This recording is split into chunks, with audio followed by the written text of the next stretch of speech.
Assalamualaikum warahmatullahi taala wabarakatuh.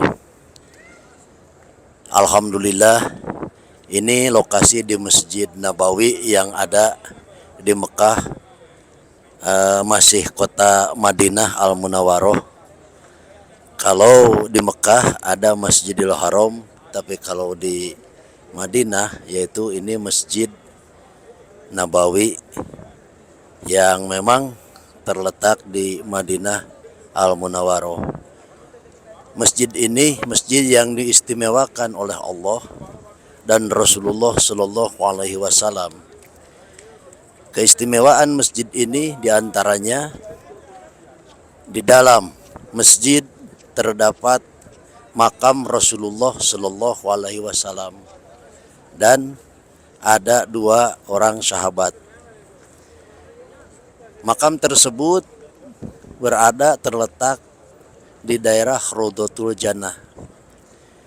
Maka dalam hal ini Rasulullah Shallallahu Alaihi Wasallam bersabda, antara rumahku dan mimbarku adalah taman-taman surga. Masya Allah. Itu mengandung makna, mengandung arti filosofis yang luar biasa, yang harus memang dikedepankan iman, bukan logika. Jadi secara keyakinan iman, apabila kita berkunjung ke Rudotul Jannah, daerah Rudoh, maka tempat tersebut akan diangkat ke surganya Allah. Dan yang berkunjung ke sana dengan niat iman terhadap Allah, maka tempat tersebut akan syahid jadi saksi nanti di mahkamah Allah Subhanahu wa taala. Di dalam Rudoh itu ada beberapa tiang yang bermakna, yang tentunya tiang banyak, tetapi ada beberapa tiang yang memang bersejarah, mengandung situs sejarah yang luar biasa dalam perjuangan Islam di bawah pimpinan Rasulullah Shallallahu Alaihi Wasallam. Di antaranya ada tiang nomor satu. Tiang nomor satu itu tiang tidur. Itu ketika Rasulullah SAW selalu tidurnya di tiang tersebut, di tempat tersebut, yang sekarang menjadi tandanya pakai tiang. Tiang kedua adalah tiang utusan, tempat utusan Rasulullah SAW, di sana tempatnya diposisikan. Dan tiang ketiga itu disebut tiang tamu. Rasulullah Shallallahu Alaihi Wasallam selalu menerima tamu di tempat tersebut. Nah, maka tiang tersebut diabadikan, ada tandanya. Tiang keempat itu disebut tiang Abu Lubabah. Itu bertuliskan Abu Lubabah atau tiang tobat. Yaitu Abu Lubabah pernah mengkhianati Rasulullah Shallallahu Alaihi Wasallam ketika menentukan suatu hukum. Dia ikut intervensi sehingga hampir salah kaprah di hadapan para kaum muslimin.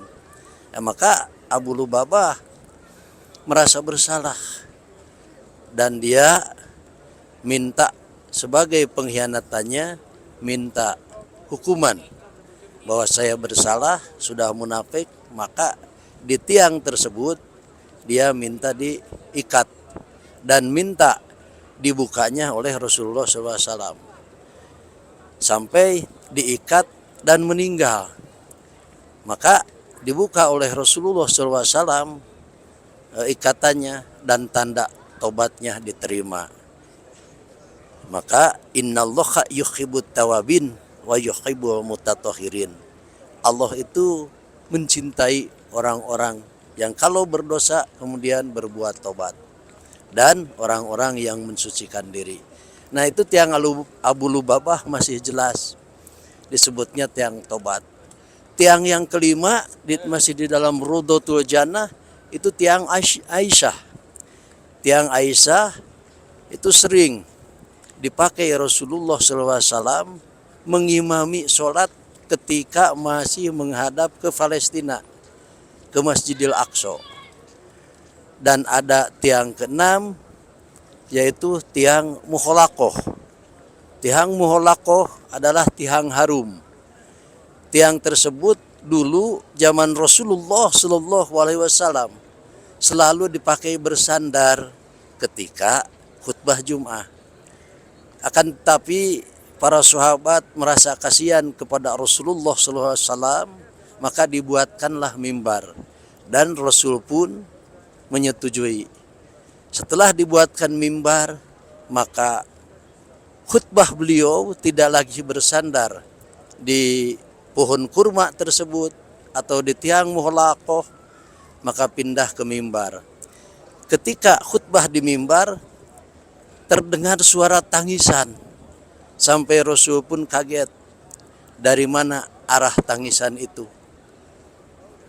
Maka setelah didekati, ternyata yang menangis itu adalah pohon kurma yang biasa dipakai sandar Rasulullah SAW ketika khutbah Jumat.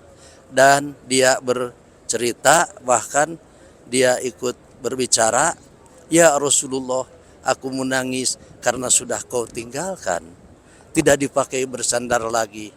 Maka Rasul pun memeluk pohon kurma tersebut dan diberi macam wewangian atau minyak, yaitu muholaqoh atau tiang harum. Sampai sekarang harum, itu tiang keenam. Itu terletak pas di depan Raudatul Jannah, yaitu tempat Rasul mengimami. Nah, itu diantaranya.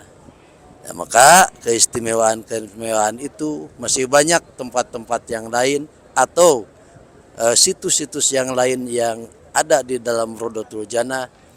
Mudah-mudahan kita semua dimudahkan dalam kelebihan rezeki dari Allah, dan mudah-mudahan juga dapat dipanggil Allah untuk melaksanakan ibadah umroh dan haji, dan mampu kepada masuk ke Raudatul Jannah, dan semoga kita semua mendapatkan syafaatul ujma Rasulullah sallallahu alaihi wasallam, terutama nanti di yaumal jaza wal hisab.